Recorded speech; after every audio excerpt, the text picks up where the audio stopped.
Well, hey, man, thanks for coming on. We got YST in the house. We just recently had the clan boss draft. Let me go ahead and, so you guys can see what I'm talking about. I'll go ahead and put up the draft that we had going on here on the background there. But yeah, we have YST in the house. You can see the teams, the draft order that we had going on. It was a massively fun time. I had a great time. I think you did too. And we're here to talk about it. You know, I want to get your sense of, you know, how you felt about the draft itself, how you felt about your team, you know, where you think you're going to finish in things, what your plans are, if you're going to make any moves, shaking and baking. But yeah, why don't you like tell us overall, like, how did you feel about the draft? Overall, I was scared. Like, before I was coming into it, I couldn't go to sleep. And if you look at my eyes, I probably look shattered right now. But what is sleep? Sleeps for a week.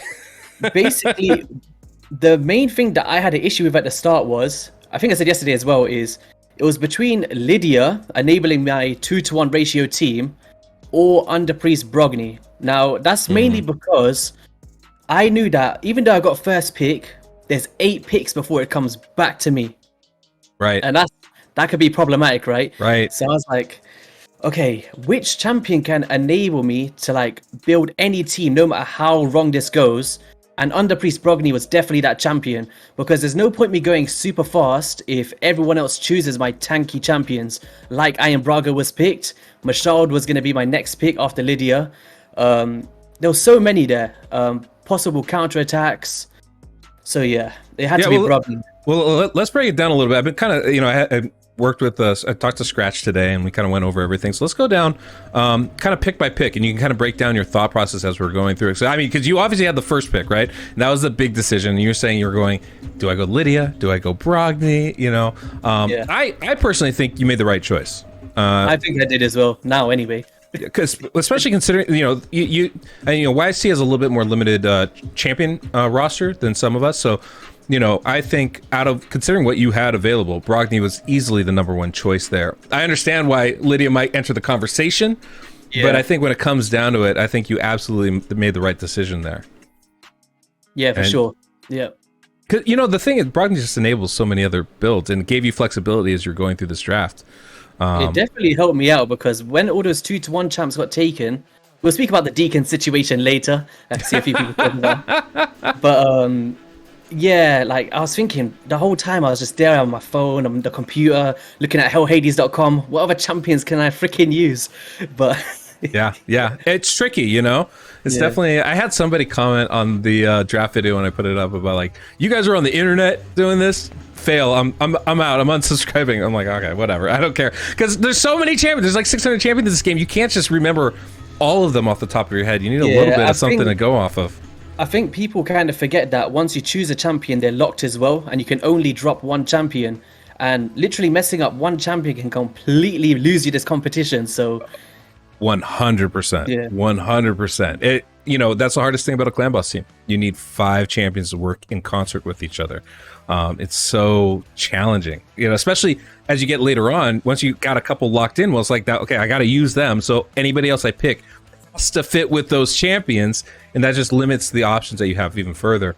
So you went Brogni first. I think not a whole lot of surprises coming through that first round and most of the second. But so you had the first pick, but that did mean you had the last pick in the second round, which meant you had to wait 8 more picks before you even got to choose.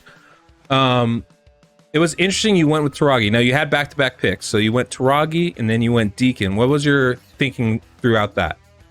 So the whole time in my head, Taragi was the second pick if I was going for a Brogni, of course, because he's got that ally protection and he's got that shield, which no one else has in this game, right? Pretty much. So I knew I needed him, but I kind of thought that Hades was going to go for him instead of Valkyrie for some reason, because he knew that I didn't have a Valkyrie, so he could have, I don't know. In my head, I thought I was going to go for it anyway. But if I wasn't going to choose Taragi, my next on the list was probably going to be a Mithrala Lifebane or a Sigmund the High Shield, because I needed that in the team.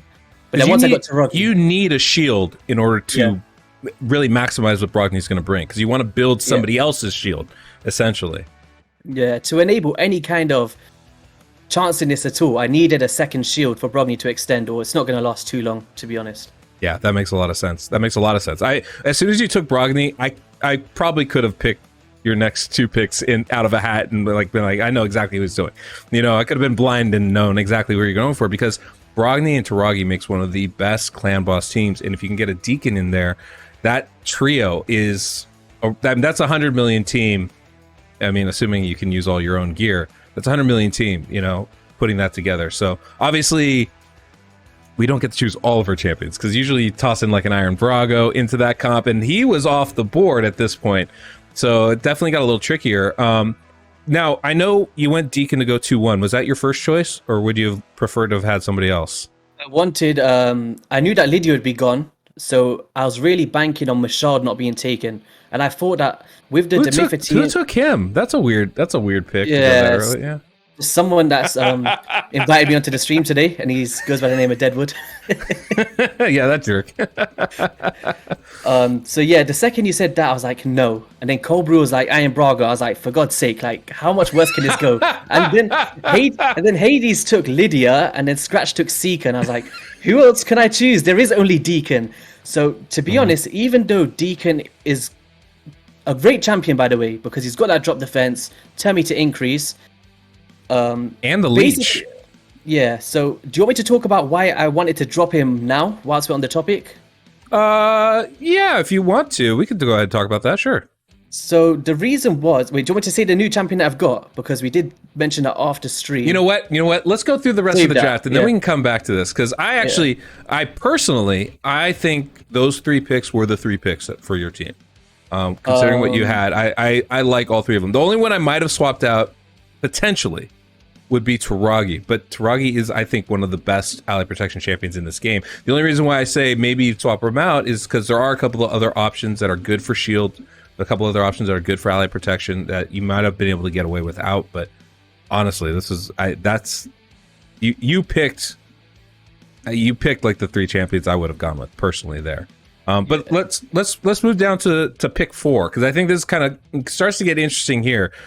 Pick 4. Pick 5, I thought you just nailed pick 4, taking Geomancer. Absolutely nailed it. And then I was shocked. I was honestly surprised when you went with Tyrant on that last one.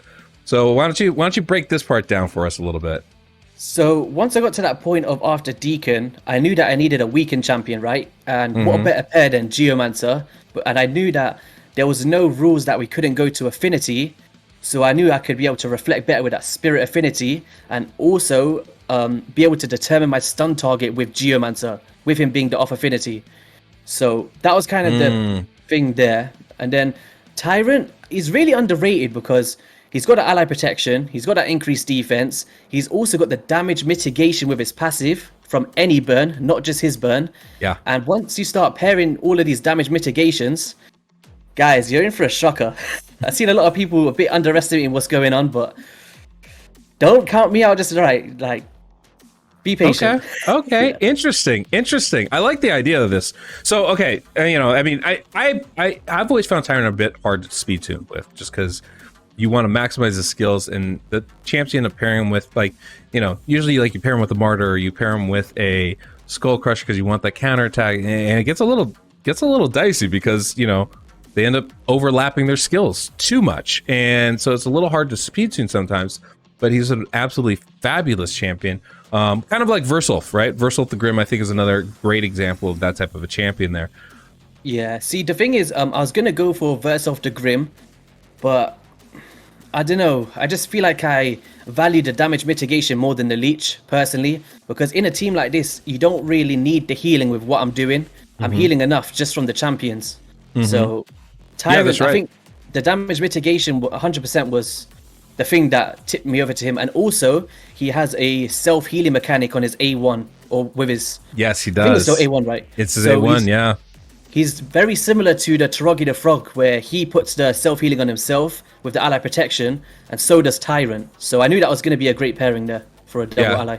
It's definitely like a sneaker great team that you got going on there. I'm really interested to see how this turns out, because now I think we should talk about what you're dropping Geo or Deacon for, because you're going with a very interesting damage mitigation style team. And you know, I don't know how much people know out there, but you know, damage mitigation it's not like additive, right? You can't block over 100% of damage. It's usually multiplicative, but it can be incredibly valuable. So you know, I know Tyrant will mitigate damage when there's HP burned up. I think it's 10%. Geomancer does the same thing. And so with those two, you already have a lot of mitigated damage going on here. But now you're talking about taking out Deacon. What's your plan there? I'm really happy with this. I don't regret it whatsoever, and it's Riho Bone Spear. Now, she was going to be a choice, but obviously I spoke about this earlier or yesterday on the stream as well, that I didn't have the access to like the recent champions that I pulled. But now that we got that sorted, she just plays an amazing role. And one thing that people are underestimating here is decreased crit rate, because that decreased crit rate is huge.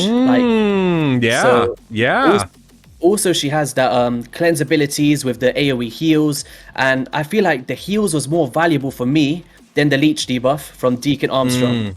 And she applies the drop defense anyway, so I felt like the slow tanky approach was better than me trying to force a 2-to-1 just because everyone else was. And I also didn't have like an extender or anything, so I needed that extra cleanser in there. That makes sense. She's a phenomenal champion. She really is good. I use her a lot on my account. That's going to be nice. You know, the great thing about it, you don't have to worry about debuffs anymore, right? She's going to stack all that. So, because your only decreased attack champion was Taragi, right? Yeah, but that was another issue as well. So with Rhea Bone Spear, she's got that in her kit. So between them two, it's up 100%. So really nice. That's pretty nice. So what are you expecting out of your team now? Because obviously, I mean, unless you're just running really fast speeds on all these champions, you're probably not going at a 2-1 ratio, right? No. So are you doing anything fancy? You got anyone going on a 4-3 ratio in here, or is it just straight 1-1 all the way across the board? Do I say? You don't have to tell us. You don't have to tell us. Keep some secrets for yourselves. That's fine. That's fine. Yeah, I think I'll keep it because a lot of people was underestimating it. I just want them to be shocked at the end. So I like it. I like it. So what are you thinking? Like, how long are you expecting to survive? What kind of damage are you hoping for out of this? Give us a preview. 100 million plus. So, all right. Yeah. All right. Look, guys, you heard it here first. Disclaimer, guys, this is not out of the question. This is not a ludicrous answer, all right? I am looking for 100 million plus with this team with no 2-to-1. So, yeah, it's exciting. That's darn impressive, let me tell you. I'm really hoping you can pull this off, because this is one of the reasons why I wanted to do this, is I wanted to bring some of the best minds in Raid that can come up with some crazy builds. And it's the reason why I invited you on, because I was like, I know YST knows Clan Boss. He loves Clan Boss. This guy can really do some crazy work out here, and this is exactly the kind of thing I was hoping to see. Like, exactly what I was hoping to see. I could not be happier that that's the kind of team you're going to be running right now. Honestly, like, when I came into this wasn't a team that I was thinking of. It just happened on the spot because all of the champions I wanted got taken. It's kind of wild that that's not even what you had planned going into this thing. Yeah, I was hoping to go 2-for-1 because I really didn't think Michelle was going to get taken. Yeah. So. Yeah. Well, sorry. Sorry, not sorry. I don't know about that. Yeah. But, you know, I'm actually really happy with the team I have. I don't want to spoil it too much, but I think it's gonna do some pretty solid damage. I might be rebuilding my own Clan Boss team after this, because it's a pretty cool team. So how are you feeling about the teams? Do you have like obviously you're gonna say you're gonna go first, but do you have like a kind of guess of where you think everyone's gonna be at, just based off the draft board, like without seeing any damage or anything? Well, based off the draft board, boy, it's a tough call. I feel like I have a very good shot at winning. Yeah. But I also feel like Scratch has a very good shot at winning. You know, unkillable teams are strong, but the fact that he has Ninja really pushes that thing up to the top. I think my team has more damage potential if it wasn't for Ninja. And so that's probably the team I'm most scared of. That said, I'm not counting anybody out, because if you're saying you're going to be able to put up 100 plus million with your team with the damage mitigation, that definitely does not make me feel good about it. You know, I feel like there's a lot of potential in that then, because if you can survive a long time, if that really works for you, that's a scary proposition, especially because most of your damage isn't actually coming from your attacks. It's coming from reflecting the boss's attack, which means, you know, going slow isn't like, you're not nerfing as much damage as I think we might think. And because of that, you can really build up your defense, you can really build up your HP and try and survive a really long time. So that's actually a sneaky good approach with this. Honestly, like, one of the main reasons why I switched from the Deacon as well was that player limit, because most of my 2-to-1 gear has got a lot of resistance on it, like just out of bad habit. Because obviously I never thought Dead was gonna say, yo, we got a clan boss draft in 2022. I thought resistance is fine. So when I was looking through my gear, I was like, why the heck have I got resistance everywhere? Yeah. And then I was thinking, like, I'm gonna have to do a slow tune. There's just no chance, and I need to roll up fresh gear, because when I was looking through all of my best pieces, resistance. Like, it was just there was no way. Especially when I was trying to mid-max damage, it just wasn't gonna work. Especially in a 2-to-1 for me, personally. No, honestly, were made. Jokes aside, I think between you and Scratch, probably first place. Obviously, I have to back myself a bit. I think I'll come second or third, personally. I'm super excited to see what you pull out here. You know, the scary thing is, here's the thing. Unkillable teams, they're going to have a cap because they only last 50 turns. And that's the part that scares me, is if one of you three can break that cap, all of a sudden I might find myself in last place. That's the part where I'm a little bit nervous, where I'm like, ugh, if you guys, because y'all got serious damage mitigation, got serious extensions going on. If you can make that work for you, all of a sudden now I'm a little nervous. Then I'm a little scared, right? My floor is high, but my ceiling's not that high either. Not much above that, so that's gonna be the. I'm so scared, man. I'm looking at this, like, everyone's got such a freaking good team. Yeah. Oh my god. There's great champs all around there for sure. Bothrat, thank you for the sub. Appreciate that.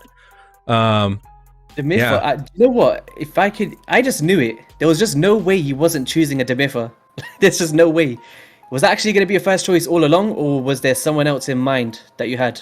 Boy, yeah. You know what's funny? I really was thinking a lot about this. I actually I didn't sleep the night before, and I you know, going in, I didn't know, because I was like, I figured you were taking Brogni. You kind of hinted what you had on your account. I was like, okay, he's gonna be going Brogni. Cold Brew, I knew would go Krisk, right? Because I didn't know he had a Krisk personally. Yeah, he's got two of them, the jerk. Oh, there we go. Yeah. If he didn't go Krisk, I would have gone Krisk 100%, even over Demiffa. Like, I think Krisk is the best option here. But after that, I was honestly very seriously considering going with Mashal. You know, one of the things, I was not thinking that an unkillable team would be the best choice, and I was really nervous about pairing Demiffa with enough champions to get me an unkillable team. But after looking at a lot of the speed tunes that we have already, I realized that there are enough options out there. There were enough champions that I could make it work. And once I figured that out, once I realized that of all the options that were available, I was like, okay, this is something that's attainable. And once I know I can attain it, then it really opened more options. And then when Mashald was there, I was like, okay, yeah, it's a wrap, right? I didn't expect you to say it. I was like, oh no, man, it was going all downhill from there. Well, I didn't even, you know, it was so funny. If you watch the video for like, I don't know, for like the full like 5 minutes, I'm agonizing because I can't figure out which way to go, because I didn't want to take Deacon. I didn't know if I could speed tune with Deacon, and I was super nervous about things. And then I was like, oh wait, I like just remembered all of a sudden Mashal existed. I was like, oh yeah, that's that became an easier pick. Yeah, I'm really excited about this though. You know, I've been really excited watching people I went through before we got on here. I watched a bunch of the comments on the YouTube video and, you know, responding to them and stuff, and I was just really shocked at how much people are liking it. Like, it seems like people are really getting into this. You know, we had 1,000 people watching the the VOD on Premiere on YouTube. We have Oh, was it 1,500. 1,000 on the Premiere? No way. That's pretty huge. It's crazy. I've never had that kind of numbers, you know. We had, 1,500 obviously in the stream on Monday, and I'm hoping we're going to get similar numbers, maybe even more on Friday here. So should be a good time, regardless. It's going to be fun, and it's interesting seeing people think. Like they're excited about, like they're going, oh, I would do this, or maybe I would do that. It's really interesting. Yeah, I feel what you did here was really clever, like with the draft board as well, because it gets the chat really ramped up to think, wait a second, who would I choose here? It's like, do you when you watch these game shows on the TV and you're like, just choose this champion, just choose this. It's the same kind of thing, right? You're literally screaming at the screen like, please choose this champion. And you're like, no. Yeah, It's really cool. Well, good. I'm glad you're enjoying it. I know. Oh, I wasn't yesterday, but now I am. Now that you have it figured out, yeah, don't worry. Yeah. I was real nervous when I picked my team because, like, if you watch me in the stream, I was like, I hope this works. I don't know. I haven't actually built this team. I literally got a stream. And my mods are like, oh yeah, you can do this and you can do this. So I was like, I got a team. Yeah. It's great. Real excited about this. Well, hey man, thank you for stopping by. I don't want to keep you. I know it's late where you're at, but yeah, this is fun. I really enjoyed talking with you, man, and I'm looking forward to what you do. Appreciate it. Don't worry. If you come second place, I'll help you out next time. All right. Okay. I'm joking. In all seriousness, amazing thing you're doing here. I'm looking forward to it. I'll see you guys on Friday. Right? What time? Is there a time yet? Or yeah. Friday, 10 a.m. Pacific time, 5 p.m. UTC. So same time that would again. be 6 p.m. in London. That would be 1 p.m. in New York City. Yeah, it's going to be the same time we had the other live stream. So yeah, you guys should all make sure to come by, check that out. But yeah, appreciate you, man. Thank you so much for having me on. Dude, my pleasure, brother. My pleasure. Guys, make sure to go sub to YST's YouTube channel. We can get a shout out for him in the chat, but I'll definitely drop this in the pinned comment and description of this video. Yeah, this is going to be a very fun event. Come by on Friday. It's going to be a great time. And yeah, thanks again, man. Thanks a lot. Take care, everyone.